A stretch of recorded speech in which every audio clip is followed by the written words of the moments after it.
Good evening, everyone. Welcome to Workplace Foundation. I want to introduce tonight Simeon Barclay, who is an artist based in Leeds, and Adam Carr, who is a curator. I'm going to say a little bit more about Adam because obviously you've got your press release, so you can read about Simeon. Adam Carr currently holds a number of guest curatorial positions.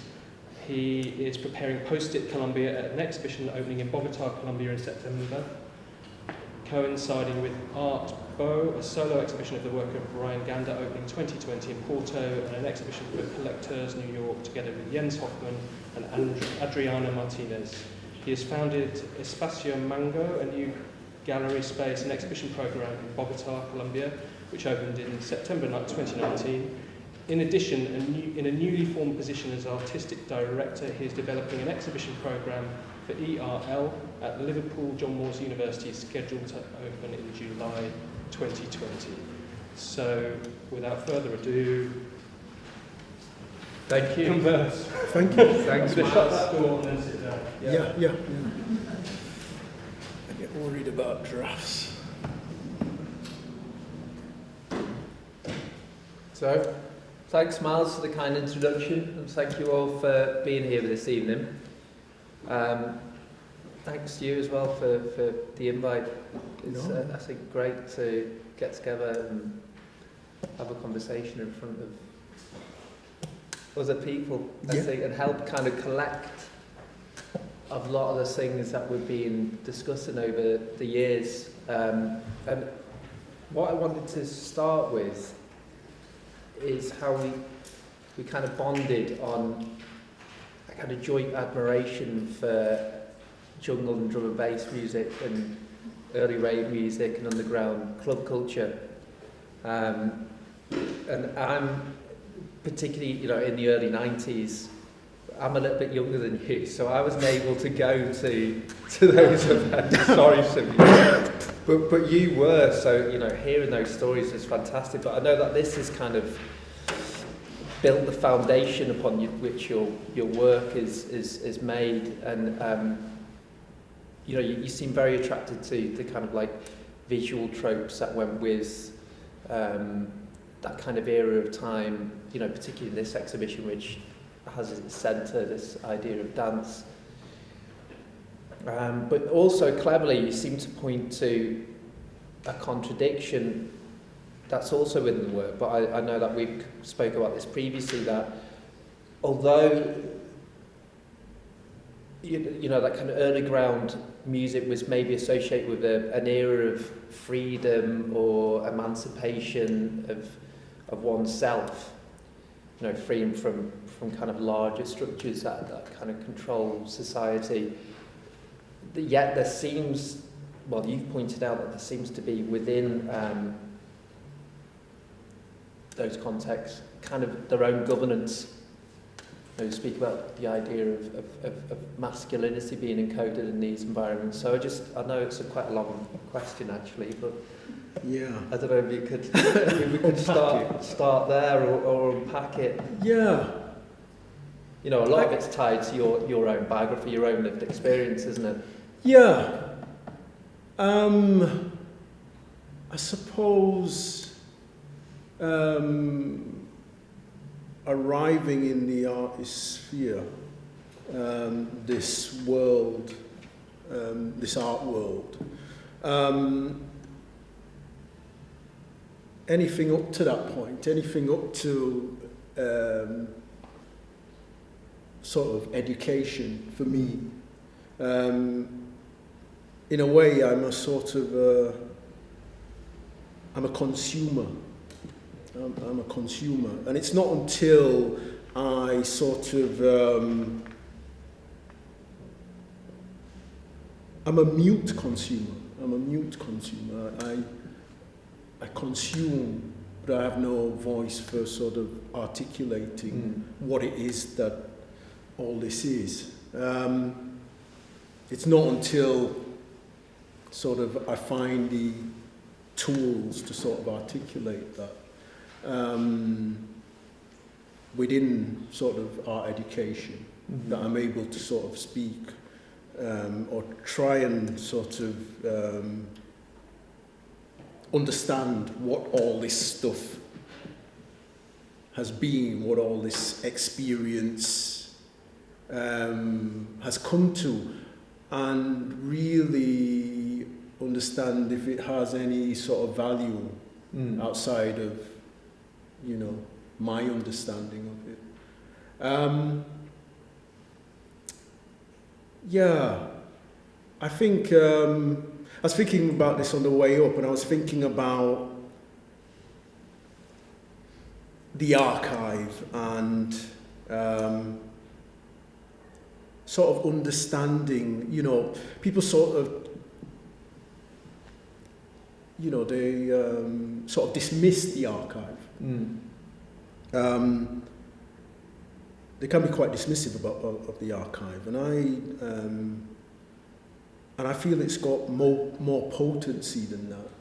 In the end, the archive that I'm sort of sifting through, as well as my own, for a fact, for one, it lays under the periphery of being sort of documented. It's very hard to find sort of elements of it out there and sort of see your experience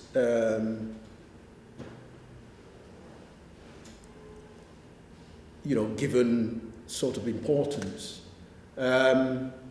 So a lot of it is memory, and a lot of it that is out there is mediated in a way that, yes, it is somebody's archive. You know, it's been brought to, it's been made present as information that you can sort of communicate with. But yet, it's somebody's larger archive. It's somebody's, you know, maybe an institution. You know, the BBC has hundreds and hundreds of archives, hundreds, thousands, you know, and it's brought into existence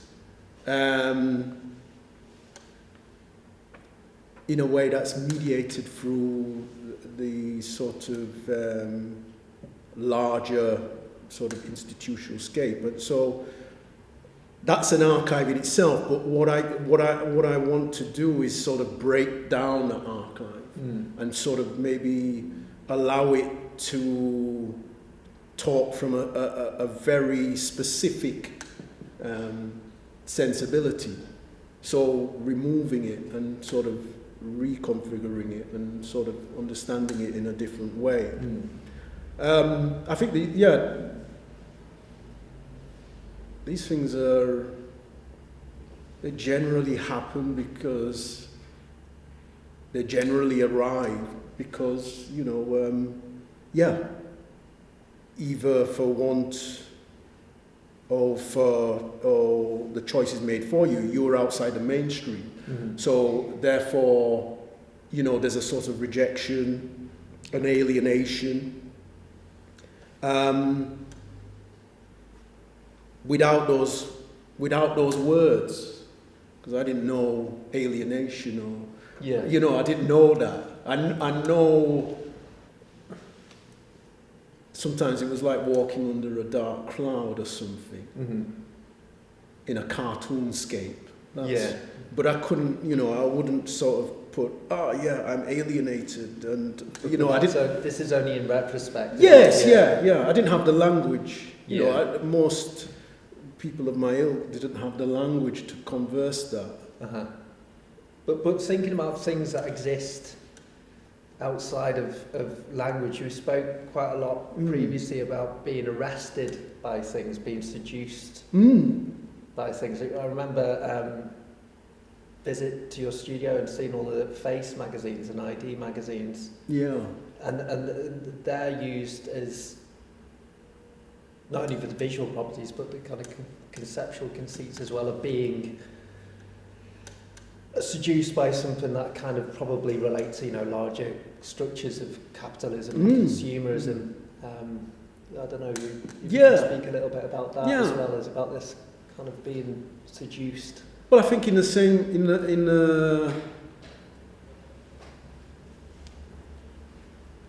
same sense, if you can't find value within the mainstream, you have to make up your own. You have to make up your own value systems,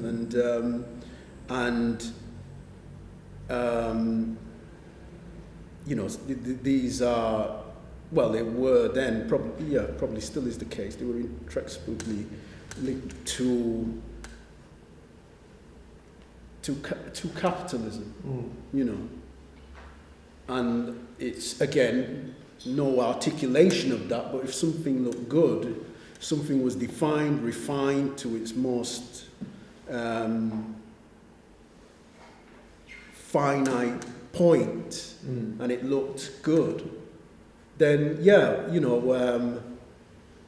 we had, you know, there was no scruples about wanting to obtain and wanting to relive. I mean, it was kind of present in when I think about my TV, which sort of formed my education while I was growing up. It's embedded within class. If we take somebody like well, I don't know, it might be a bit young first, too old though maybe for some people, but I'm thinking about Arthur Daly from Minder. Middle class, well, upward middle class, but there's always an air of a scam, a con. Yeah. In order, and it's generally about money, but there's aspiration, and his relationship with I think it's Terry,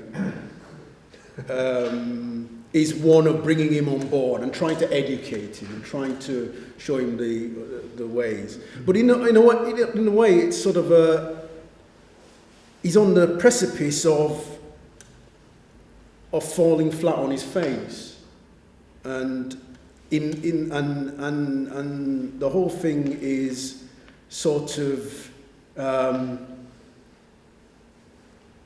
There's a fine line between sort of making that deal and falling flat on his face. But there's a lot of bluff. There's always a lot of bluff. There's always a sense of living beyond his means. And I think that's generally, you know, there was many characters like that within the time that I was growing up. Many characters, that Del Boy's another one. Always on the scam, always trying to reach for higher things. Yeah, I mean, we spoke about this a lot previously, about it enters the work of this idea of aspiration as well, you know, a process of upward mobiling, but the idea of, you know, for example, just wearing, you know, Lacoste gear, Stone Island gear, and living beyond one's means. Yeah.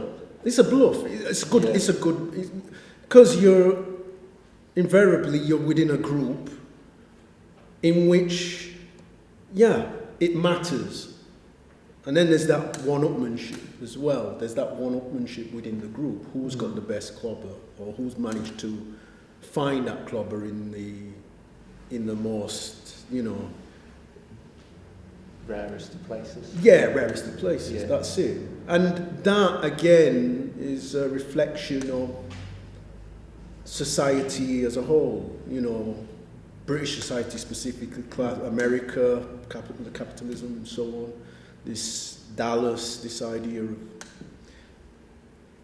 I refer to TV programs because, you know, up to that point, I didn't have my own TV, so I had to watch what my parents watched. Yeah. And it was there. It was writ large within all those programs. You know, people, especially programmers, British TV programs of that ilk. The class aspiration is a large factor, and it makes itself relevant within those magazines that we saw. You know, we you know, if you're from a small town in the middle of nowhere and that something like that drops, it can it's like a bomb, you know. But it's kind of by no accident that you were attracted to those, because your dad was a tailor.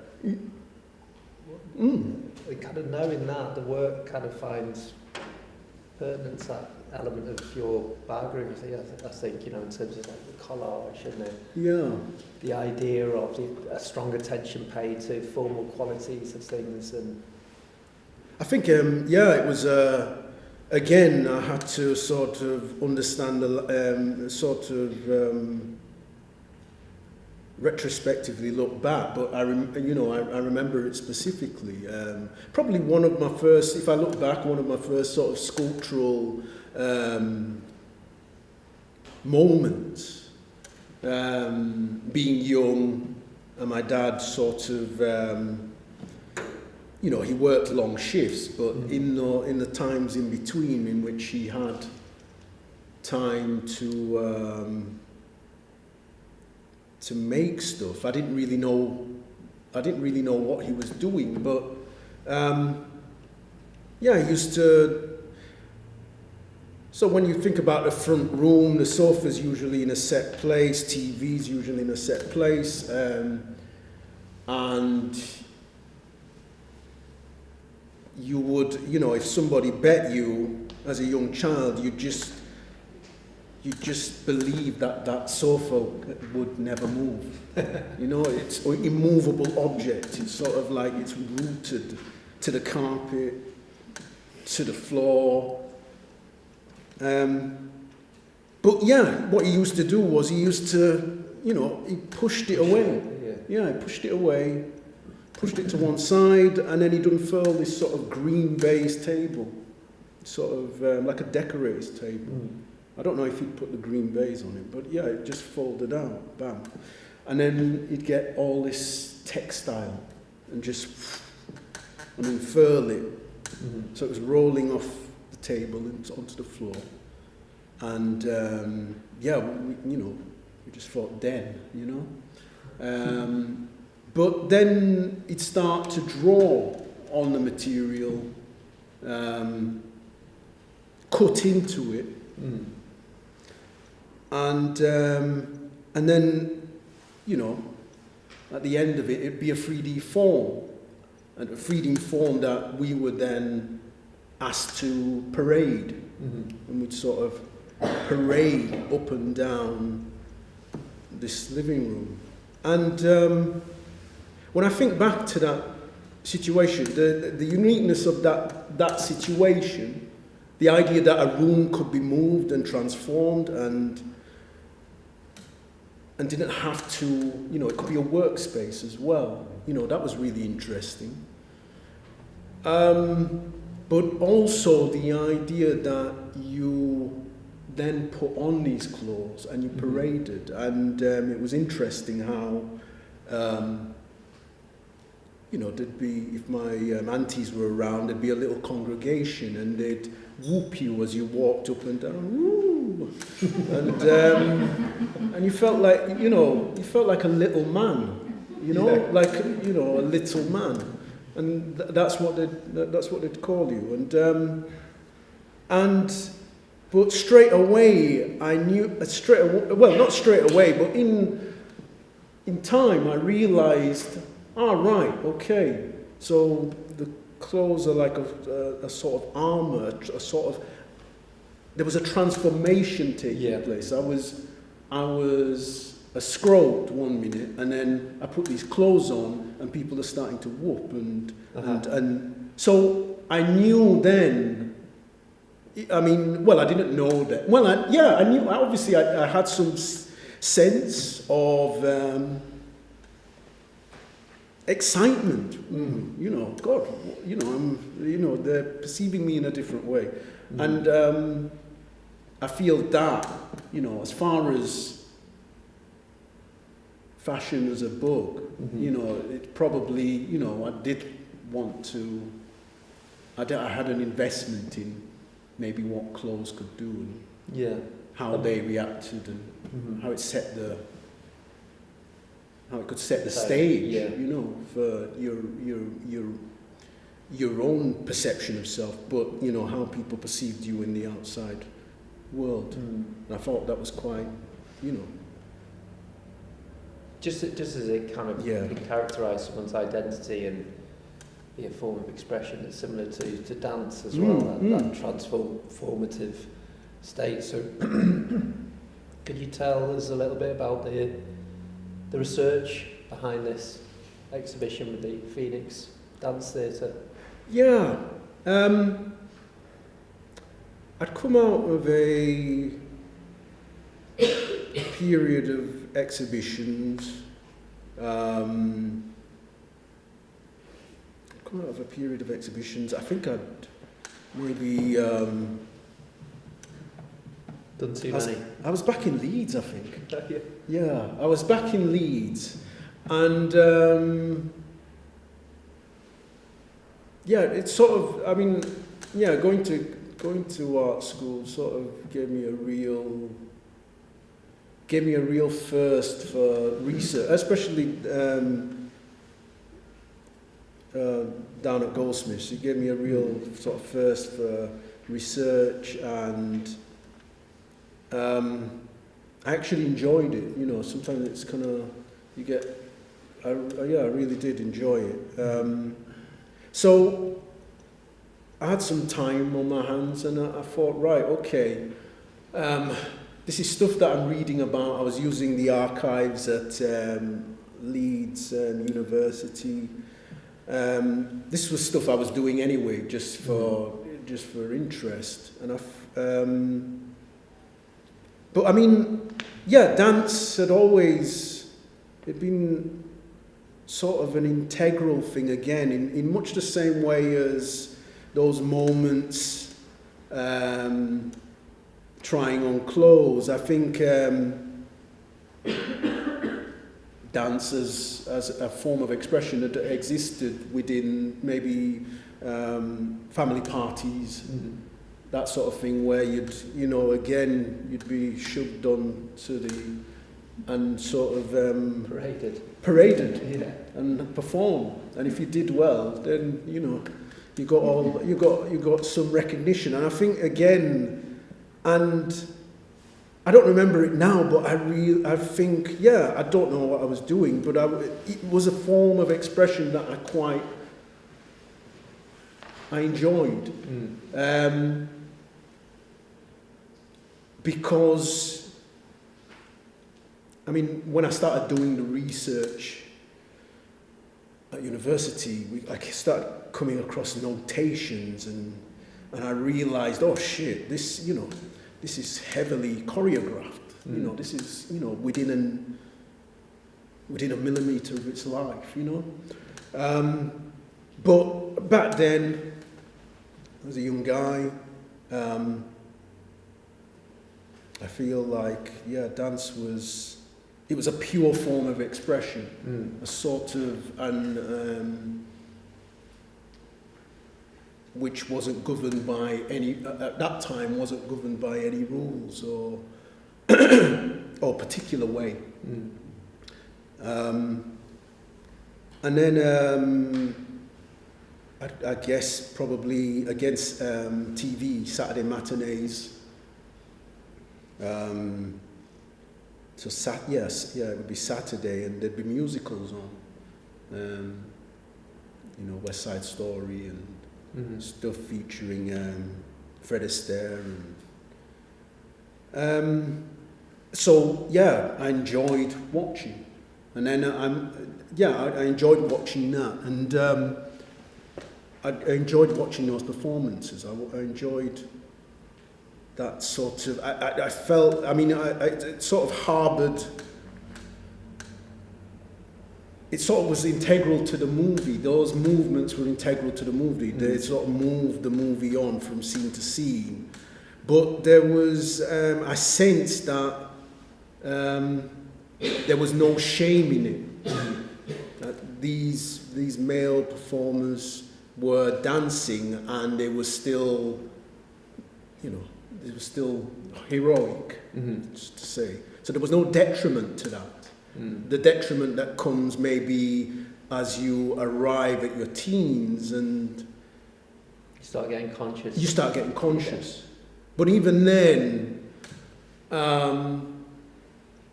you had too many. You had too many references. I mean, you had too many references. Breakdancing was hitting off back then. Yeah.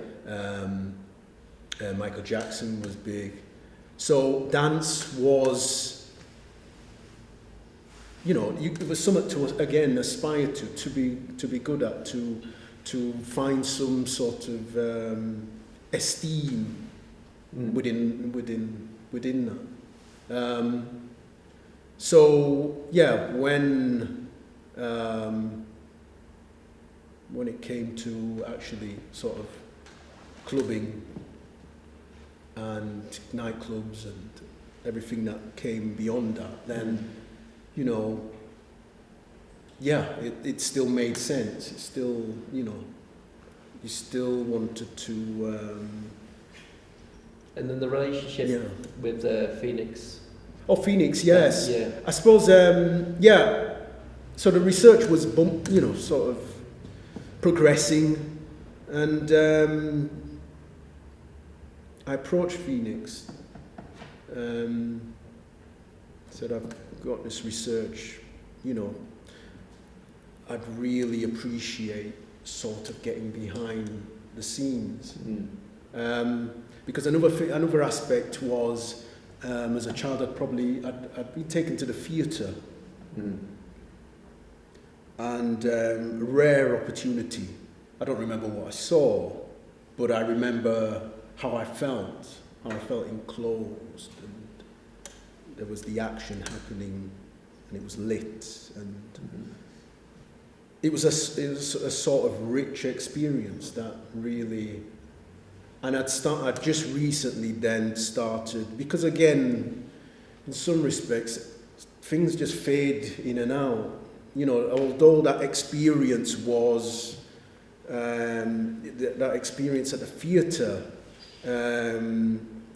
was, looking back, an integral to sort of thinking about stuff, space and atmosphere and so on. I hadn't really sort of said, right, I can actually go and see some more of that. It's sort of been, I can, and that's part again of, it's sort of existing in a space and not feeling I could grasp that again. They invited me along. I was able to work within sound design, and prop making, lighting, and sort of get an experience of all those different elements that come together to sort of make a show. And I could see then that, these two things weren't too far, especially within the art world where I was placed. There wasn't much separation between those distinct. That definitely translates in the exhibition. The kind of things that you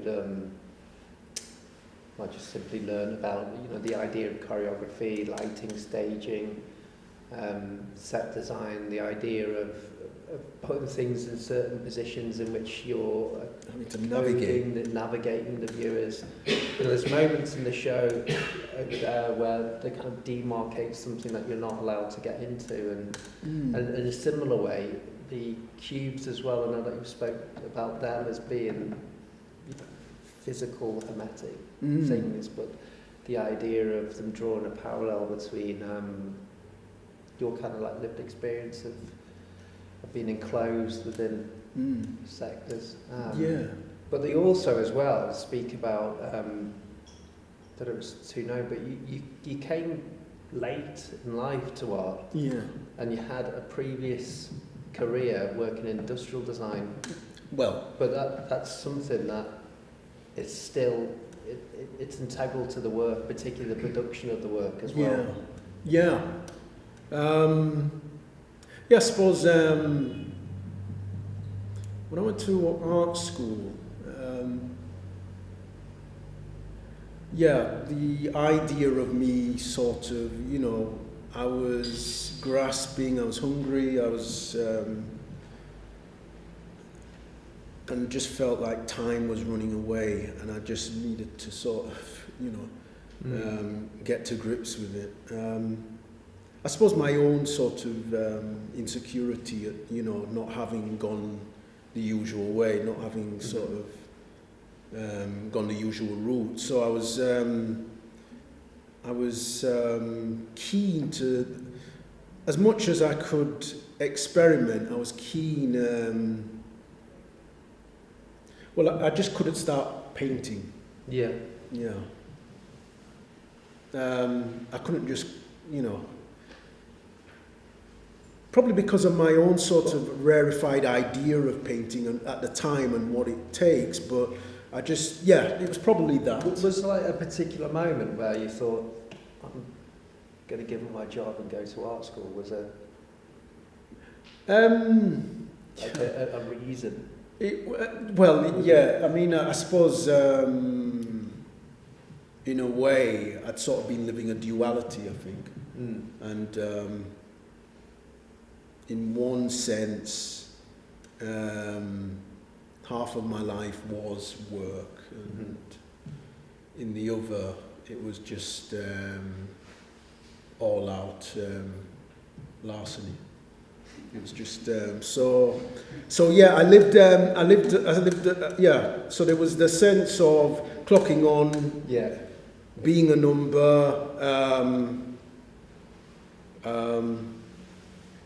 and doing that, and not doing it very well, I must say as well, because if you do larceny for the rest of the your living hours, it's gonna catch up, and and one was going down the other. So there was a duality, and when I was going out, I was generally being somebody else. I could reinvent myself. That was the beauty of it was the beauty of clubbing. You could sort of be someone else. You could be the leading man. You could go out and lead. You could transform. But there's a problem. There becomes a point where that it becomes fictitious because that person that you're wanting to be, you can't live that person all your life, and you can't exist in that space. And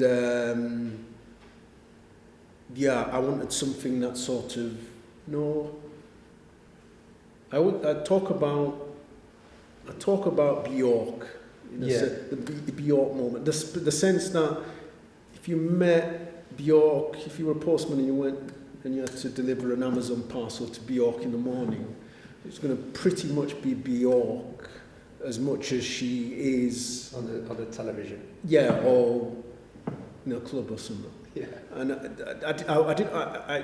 I felt like I was living a double life. And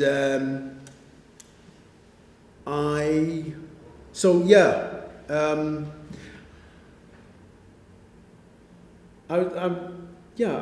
that I wanted that aspiration. I wanted that aspiration, and I wanted to do it on my own terms. So, and I wanted to sort of, live it to its fullest point. So it meant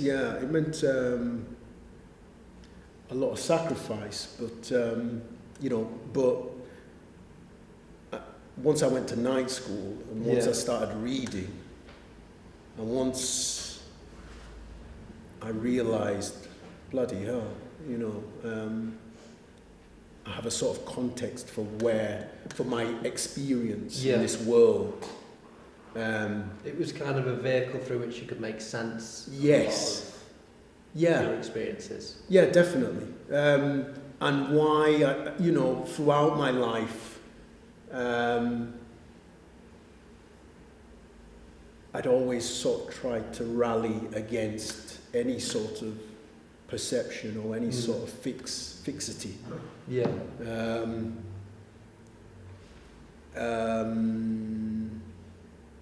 And exist in different spaces. Yeah. Exist in different spaces at the same time. Yeah. I don't even like this But art space. even though there's like a duality between your work life and you going out, socialising and clubbing, there's still, here it's fused together, because I know, just practically speaking, that you make a lot of, the light box pieces, for example, they couldn't be possible without the knowledge you acquired from working in industry. I mean, again, I touched on earlier about that sort of anxiety. So I wasn't going to paint, but this idea of utilising knowledge learned, experiences and applications. Yeah, and also for some reason, I came in at a point where I was attracted by sort of minimalism, and I was attracted by that. I was attracted by that reduction of content. The reality is of the object. Because in a sense, from one extreme to the other, from wanting to sort of escape, I'm now within this sort of middle class milieu. I'm going to school and and in a sense, at that point, I sort of jettisoned everything that sort of came before. I sort of whitewashed my experience for fear that it would sort of sully what it was an artist was. I had some sort of defined idea of what an artist was, and maybe the sort of themes that you could sort of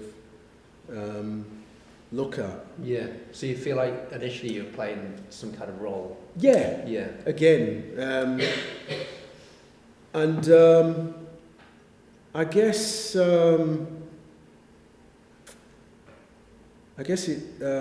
took a long while and some sort of soul searching. It wasn't easy. But in a way to have value for that for that stuff, because I was sort of as you do, you go through the ropes, you're trying to find a way to make a mark in this long history, long history of art making, and So there became a point where you realised that instead of defining making a separation between studying at art school and your previous positions, you realise that the two could be amalgamated. Yeah. In a sense, we talked. I touched on earlier the idea of a reduction of content. In a sense, I was trying to bring this content in, trying to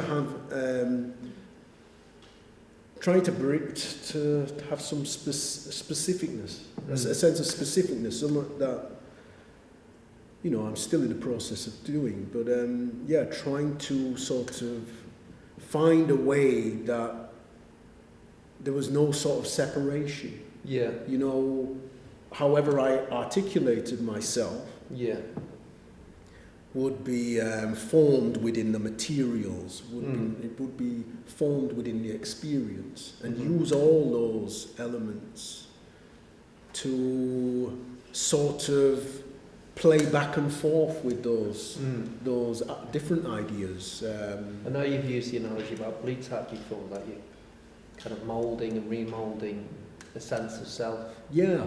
But do you find it important? You know, I was speaking quite a lot about the light box pieces because I think they're formally and conceptually brilliant. Mm. But do you find it important to make them yourself, or? No. I mean, when I was at school, I did. Yeah. Initially, I started off making them, but what happened? Yeah. So two important things in as far as defining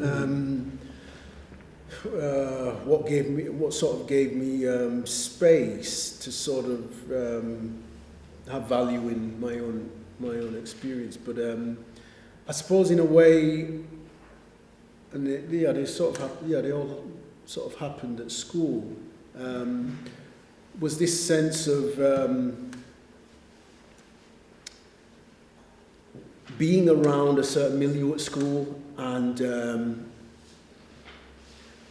people are working in a certain way. My stuff tends to be quite formalized, quite pared back. Yeah.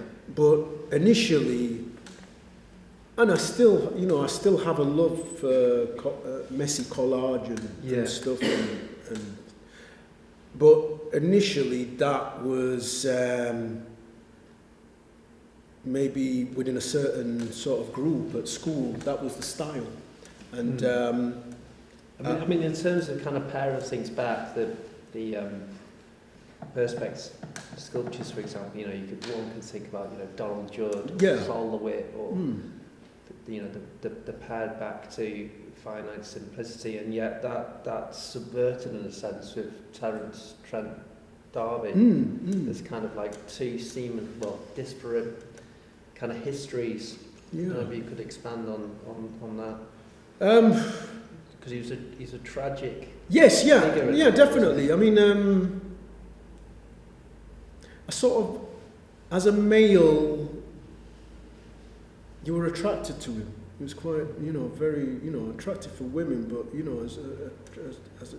as just as attractive as a male. He was the sort of guy within a group, he would be the oh God, what did he used to call? I forget the term, but there'd be a name for that one. Yeah, he's the one who always got the girls.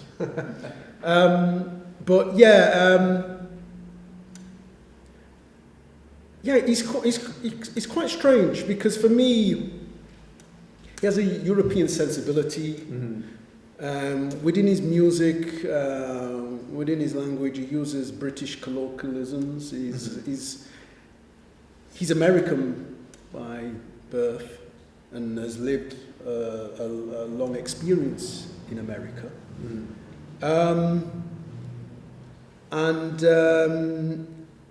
I think he serves in the army, comes over to Europe, and his experience for me personally is like,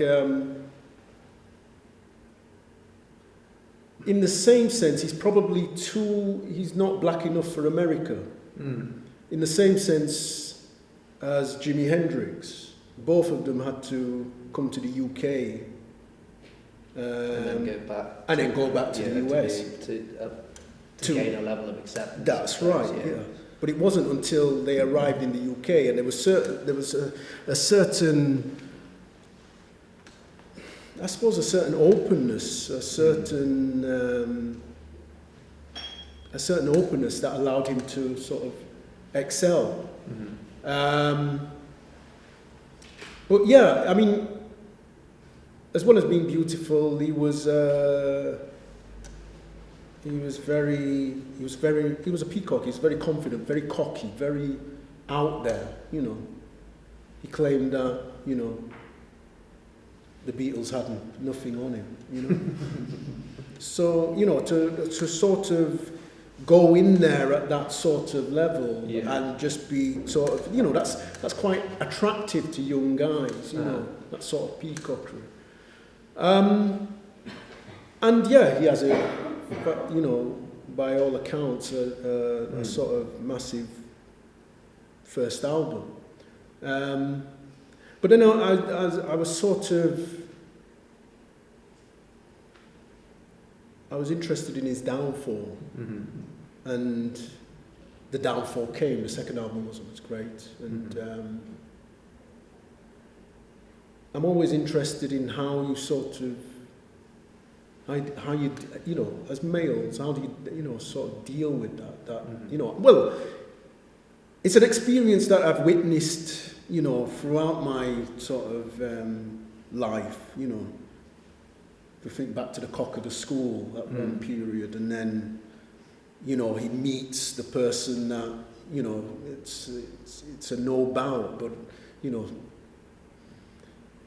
that defeat comes, and I'm interested in how you sort of regain yourself, what you lose, what you gain, how you sort of deal with that crushing sort of defeat.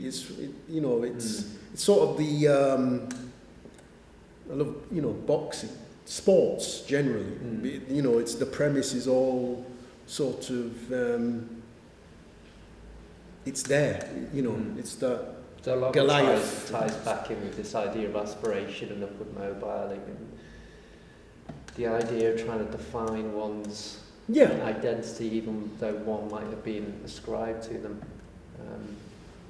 So this exhibition has been at a previous iteration in Leeds as well. So something I was interested in is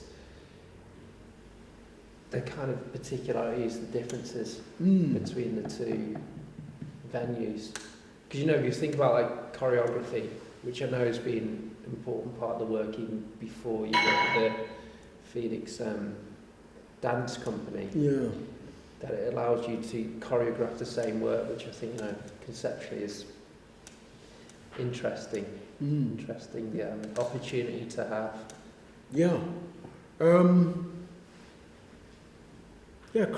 Choreography as a form of installation making. I love, I used to do a bit, early on I did a bit of curating, and I loved that aspect. I love to take myself out of and sort of work with other people's work, and it's an aspect that I love within my own work. You know, and I like architecture. I like space. I like how it makes you feel, and I like, you know, the power, the effect it can have on you. It can sort of, a certain space can lift you up. And in the same breath, you know, you go into another space and it can sort of, you know, really weigh heavy on you, really affect your mood. So I love the aspect of working with space, the challenge of sort of configuring space and allowing my work to sort of live and breathe within that space. I mean, initially it was at the Tetley, a very different space. Was formerly the Tetley Brewery headquarters. So it's probably a male space, a very male space. Very oppressive, has a sense of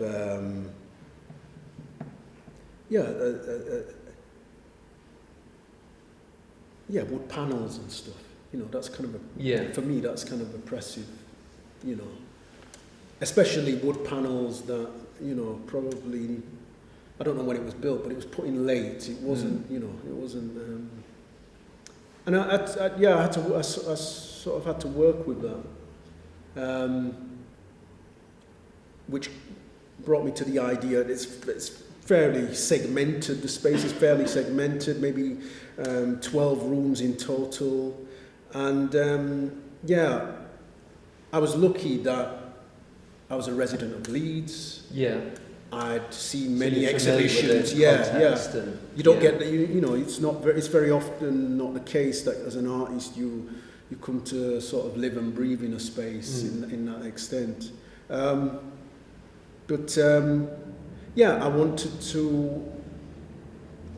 wanted to make it oppressive. I wanted to close down spaces. Yeah. I wanted spaces that you couldn't access. And that's what you've done. Yeah, here as well, I wanted though to. Similarities, you know, you definitely achieve something that's quite specific because to the space as well. Yeah.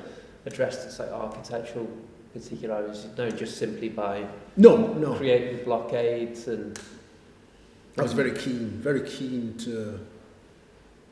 I was very keen to work with those experiences. I've been into spaces where, sometimes you're not allowed access into spaces. Mm-hmm. Sometimes, you know, you can't. You have to look from afar.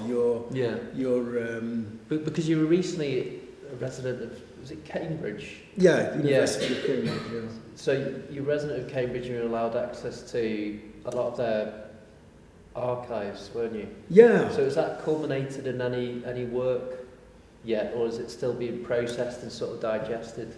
I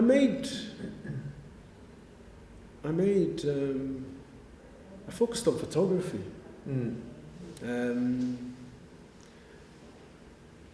I suppose, in a sense, I was invited in as an outsider. I mean, up to that point,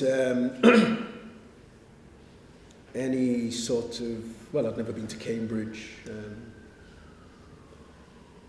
so it was a unique experience, and basically I was just, you know, any sort of idea of Cambridge had emanated from the media, you know, 40 Towers, not 40 Towers, the other one.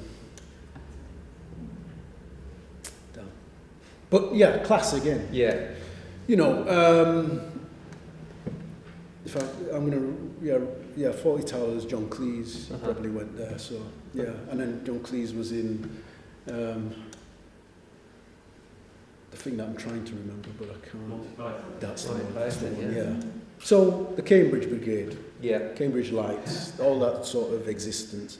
So, and I never really liked that kind of comedy. It's never really my sensibility. You never got on with it. Pardon? You never got on with it. Yeah, I never got on with it. Comedy I liked was more physical. It's not till later. You need for me, I found that you needed a certain. You needed a degree, basically. You needed to have that sort of educational sort of to you know at some level to grasp it, because in a sense, much like the world of fashion that I was really interested in, much like the world of art. Yeah. You know, they require specific language in order to sort of push into. But yeah, I was invited in there, and basically I was an eye for a year. I observed.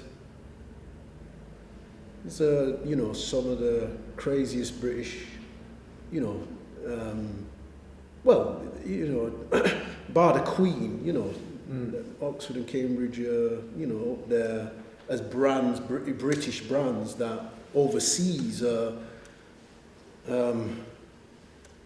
they're just, you know, they're massive.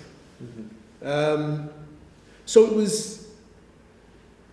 it was great to get in there as an imposter and sort of understand it.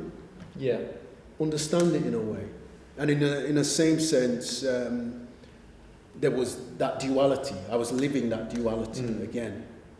I was in there, and they referred to me as a fellow. I got to wear a gown, nice meals. What's more to, you know. But when they referred to me, I still couldn't, you know, I was still... Accept it. Yeah, I was kind of caught back by that. So there was this sense of, some of this is quite... some of this is, you know... some of this is what maybe I might have aspired for. Many, you know, some of this, you know, this sense of this privilege, you know. But then there's the alienating fact that, you know, it's only a small percent of the country is able to access that,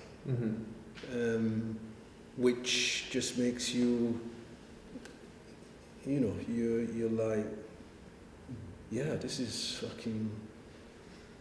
messed up. You know, it's really messed up. So before we open it up for questions, I was speaking to one of our mutual friends today, Ryan Gander, and I got him to ask a question. So,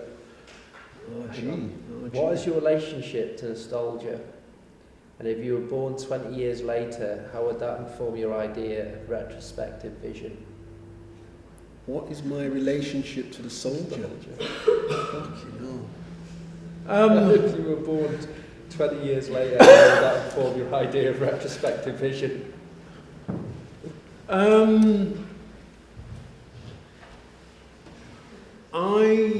The first one... Maybe just deal with the first one. Yeah, the first one.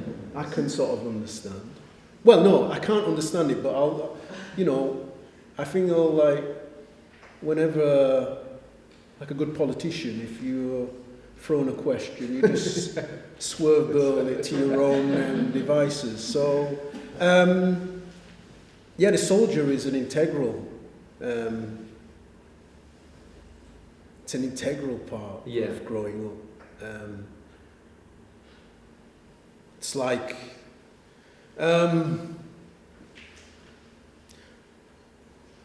it's this,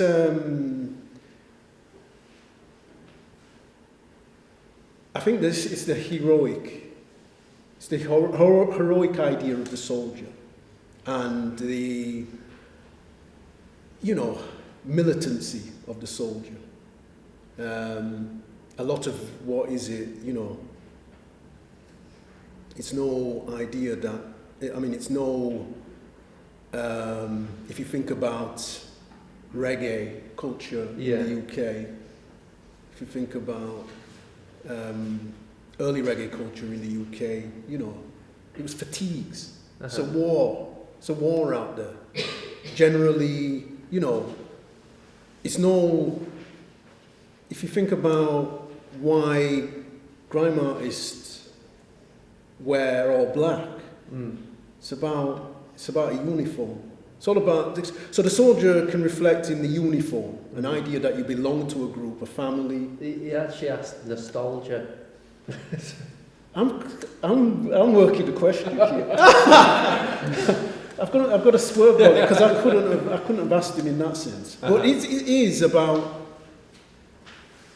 It's about all those things. It's about family. It's about being accepted.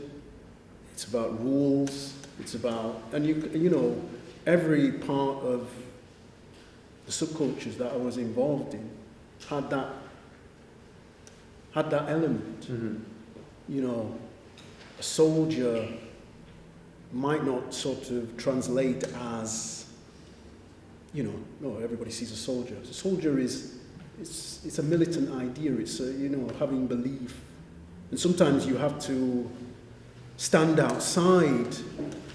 To stand outside the mainstream, you have to be quite militant. So as an idea, it's quite, you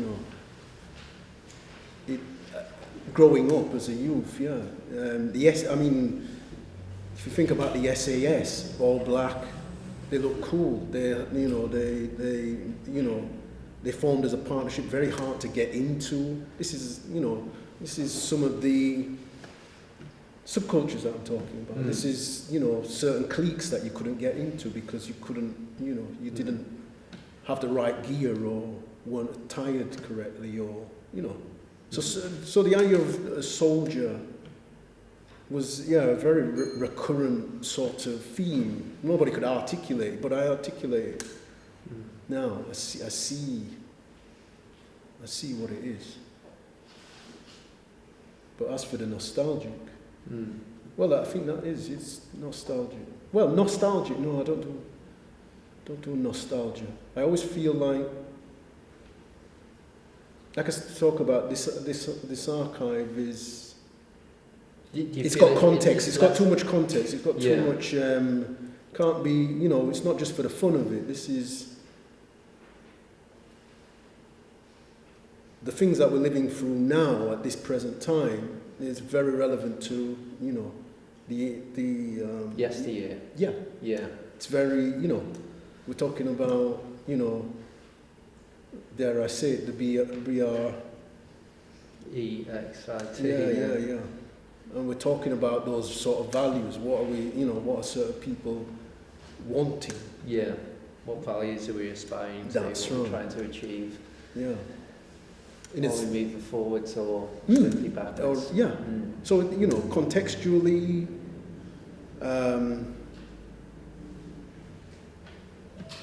this, it's drawing at those things. It's pulling at those things. It can't be nostalgia. It definitely, I'm what, it means something. Great. Any questions?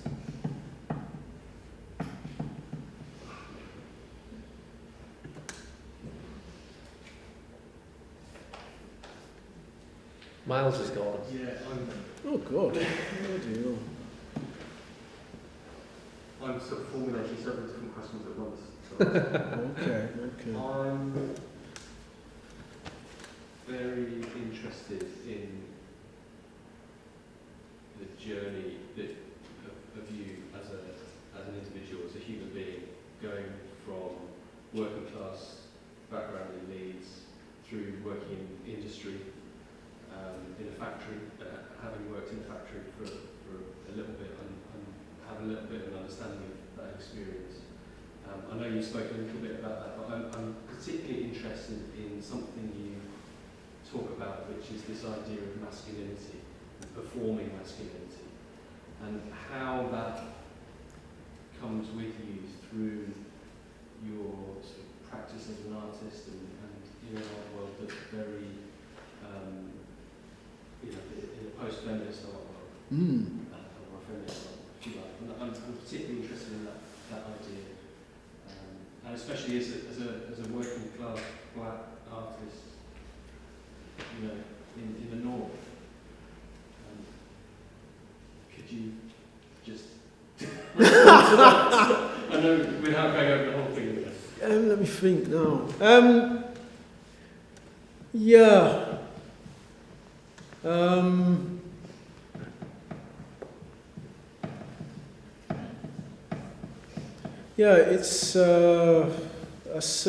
It's a very specific reality.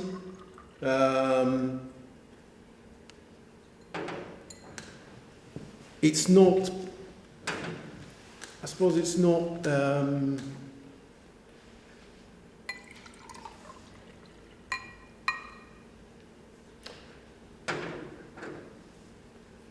It's got rough edges.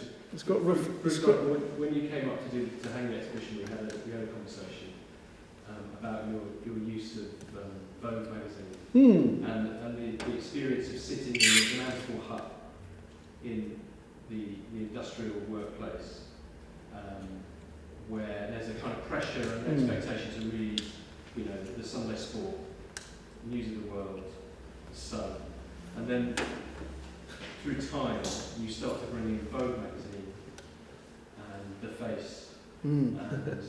And I remember that the experience. I remember that Mm.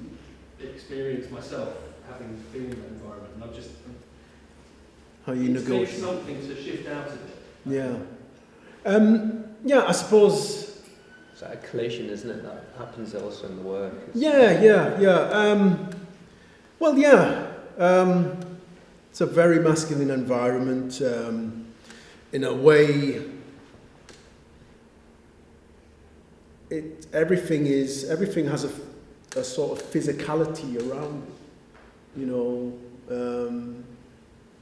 the way a person drinks, you know, a cup of tea, the way they hold the cup, the way they spit, the way they, you know, the way they fart. Just, you know, everything has got a specific, and it's upheld by the group mentality. To be polite is probably, you know, is not the done thing. And I think you soon realise as a young boy, you know, you're coming into this environment. For a start, you're going into a factory. This place is, you know, it's the biggest place you've ever seen in your life, you know. You don't know anybody. You've just come out of school, and there's big hulking men holding themselves and sort of, you know, bamboozling you. Yeah, in a sense, it's a different masculinity than what I was used to outside, but it was the same, but just probably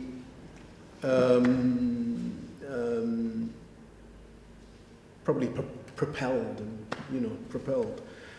and so generally I think initially you're just hanging on for dear life. You're just you're finding your way, trying to be as strong as they are, trying to be as rude or as crass as they are, and you have to get tough. You know, you're party to a volley of sort of abuse because you're too young, you're too weak, you're too, what is it? And it's crack. It's the crack. Yeah. And you have to get you have to get with it quite quickly. Otherwise, it can crush you, and it's meant to crush you. They want to, you know,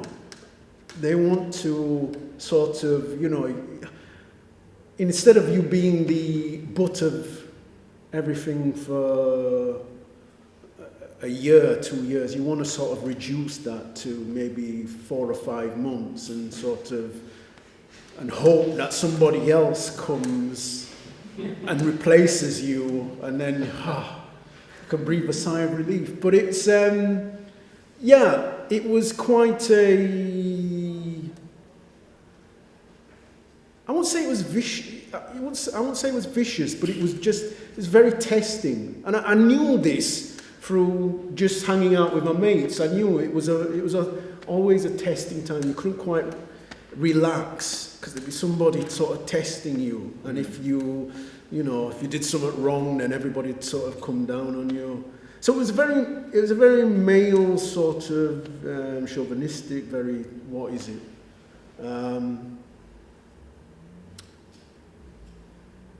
And those worlds still, you know, exist. They still exist. You know, I've moved into this milieu, but you know,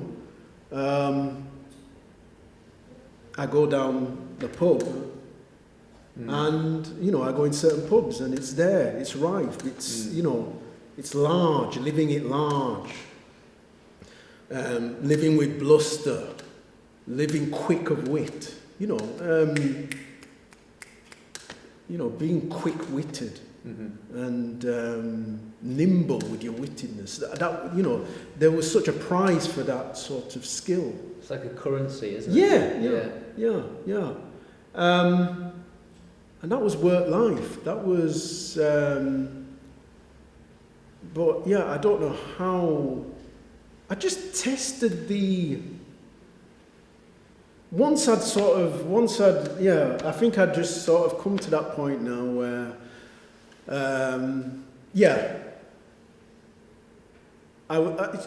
you gain currency, I suppose, you know, if it's sleeping around or you're a good footballer or whatever, you gain currency. There's a sort of, you know, and in time I was just able, you gain currency, but then you've found yourself in an existence that, you know, is quite trapping. It's kind of, you know, it sort of goes round and round and round. And I don't know if I don't know if my sensibility is such that I just, I get tired very easily, but I guess I got tired of sort of living this duality again. Yeah. So I started to sort of be brave and fight back. Yeah, and introduce my own sort of reading and music and sort of push their ideas of what I could. Of acceptance, I guess. Yeah, or what I could be into, or what I could. I remember I had this Irish guy from Ireland, really thick accent, and you know, we weren't really, you know, we worked alongside each other, but we didn't really get on, he was kind of, you know, he kept himself to himself, very, you know, focused, and I was sort of playing the arse, and I was listening to a lot of jazz, and through some sort of windy road, I ended up coming into contact with Van Morrison's Astral Weeks, and this thing was blowing my mind at the time, and we just happened to have a conversation, and bam. But he, you know, there was no expectation of me sort of listening to that. It sort of changed his perception, because he couldn't read me as, you know, he had to think again. What's he doing listening to that, you know? And I think that's what it was. I was confounding expectations. Expectations. Yeah. Whether it was the sort of stuff that I was, I mean, oh God. I mean, meeting on nights out was sort of, you know, you did have to take some stick. But, I mean, you wore anything, and it was just, it was but, you know, I just kept on going, and, you know, they sort of accepted it. And when you've laughed and given back enough, they sort of leave you, you know. They want to see defeat. If they see defeat, they see sign of weakness, I think. It was really brutal. Not everybody was like that. You know, you talk about working class in a you know, one of the things was it revealed to me that, we're not all, you know, we weren't all unified. We weren't some unified whole. You know, there was some that fought down, some that were Methodists, or just had, you know, some that maybe had bought their own house under Thatcher and were, you know, aspiring places. And then there was some that just, you know, the money just came in and it went out on drinks and fags, and you know, it was within the workspace. You could find a space where you could talk to, you know, you could get these sort of differing. And that was opening groups of people. Groups and different values and ideologies within that group, you know.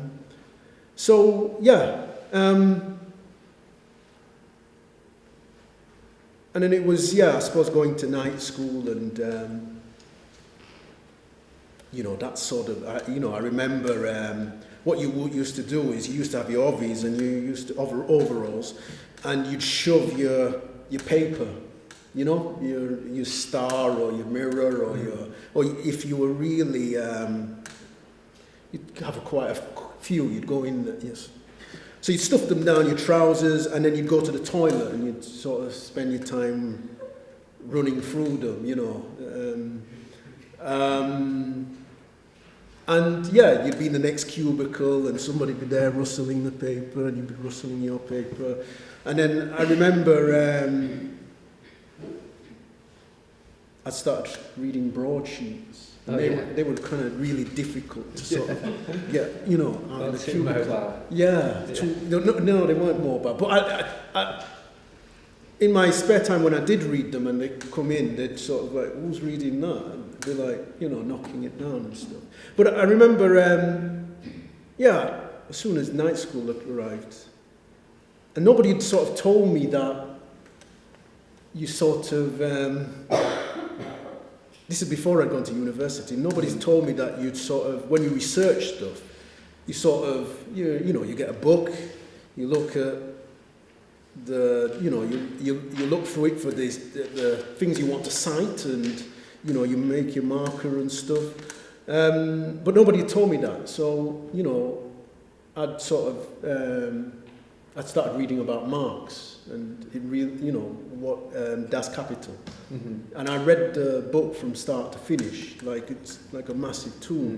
But nobody had sort of given me an understanding of how you sort of educate yourself. I thought you just had to read it in the same way as other books. But I suppose it was reading that and reading about what he was talking about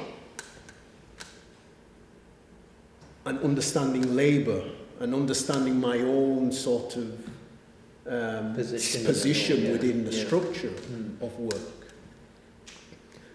That it just sort of, I thought, oh shit, I realised I could keep it going. Yeah, I could keep it going if I didn't know that. But now I know. Changes. I felt uncomfortable with that. I needed money. And I was lucky. I was lucky with my wife giving me support. Because I'd sort of married up, so I was lucky, and there was that support, and it sort of made, and I was hungry. It made it. Made things possible for when you. When you're hungry and you've only had a cracker to eat in how many years. Any further questions? Yeah. I can relate to a lot of what your experiences. I left school with no qualifications, went to night school, working class background, then went to art school. Actually hated art school for various reasons, but still went down a more of a theoretical art route. And now I work with lots of arts and cultural organisations across the region and Scotland, and with young people, and a lot of young people I work with who are working class and low social backgrounds, they have very few people actually to aspire to, because the sector is very white, very middle class, quite elitist still. And far more so probably than ever before. What would you say to me that I could take back to some of the young people? In fact, we've got a group coming here in 2 weeks. They're coming here. Crazy then, they're coming to a few galleries and whatever. But they're coming here as well. What would you say to them? Yeah, geez. I think it takes a lot. I mean, my journey was, it's quite an elongated sort of you know, that close to not even having a voice, not being able to do this. I could have probably, I could have still been there now. I suppose, they have to, I suppose it's somehow getting them to value their experience.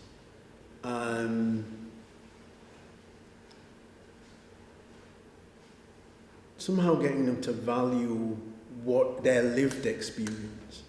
And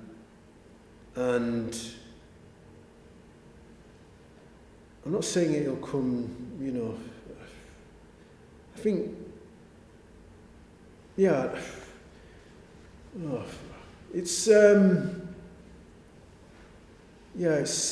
a really hard one, but I feel like everybody has a story, everybody has something to say, and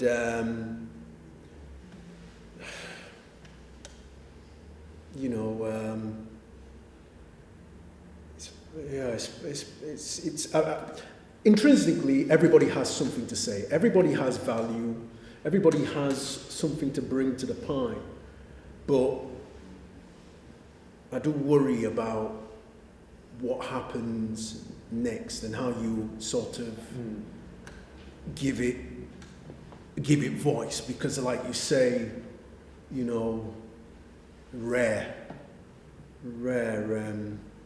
it's a rare, something has to change, whether it's within dance, theatre, the arts generally, you know,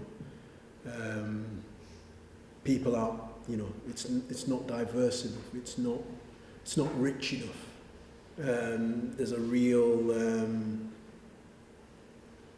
dearth of stories, other stories. I mean, just thinking about, you know, like, it's hard. UK's relationships to culture, it's probably our finest export, and yet, on the whole, it's mostly frowned upon, which has kind of always amused me totally. Yeah, they don't, there's, I mean, the book, it doesn't equate socially and in everything else. It equates, you know, we know what it gives to culture, we know how it enables people, but brass tacks, on a brass tacks level.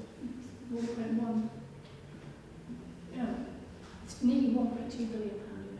Yeah. Now, and it's predicted to grow more than any other sector, and it's 82% less at risk of automation than any other sector. If for the economic bits, you know, what's it worth, the value, money be worth, never mind the rest of it, it's still, like you said, it's still not valued. Which is enough, just And and there's a that's the whole sector. Yeah.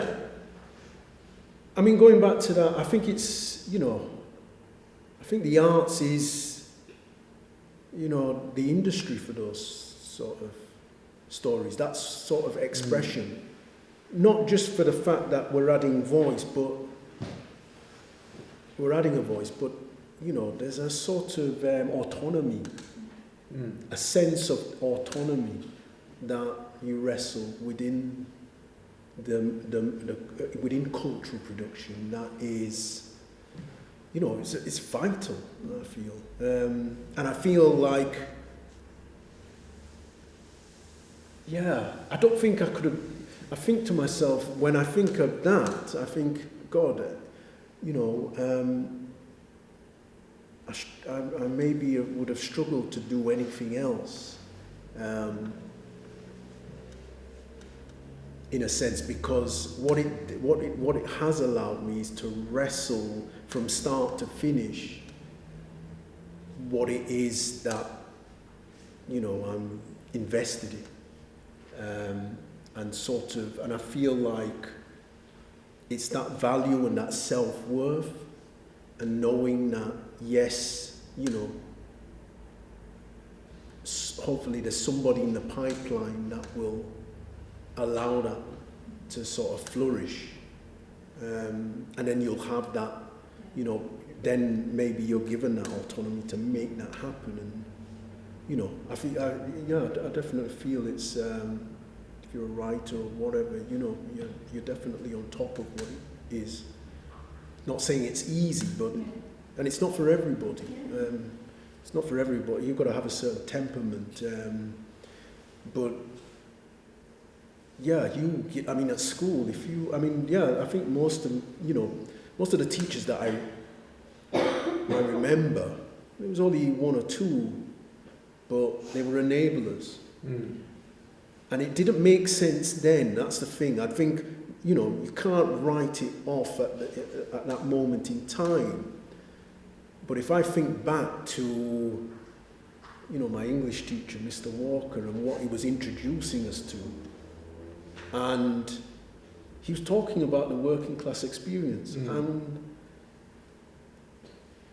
you know, it took many years for that to sort of, but I think they've got to be inoculated in that. They've got to understand the vision then, or somebody's got to be revealing the crux. He was basically telling us, this is the school. You need to rally against this. This is, you know. He was giving us the mechanics, and you know, we were pissing about in his class because it wasn't registering with you. It wasn't registering, and we were thinking, you know, what's he on about? And then, you know, that stuff sort of. But it stayed with you. Yeah.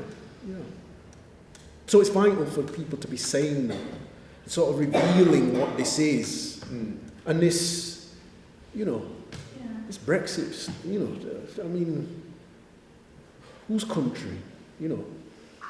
I mean, oh God, yeah. We said we weren't going to say that word. Oh shit! I didn't say it. Yeah. Any more questions, thoughts, comments? This is an observation Yeah. for me.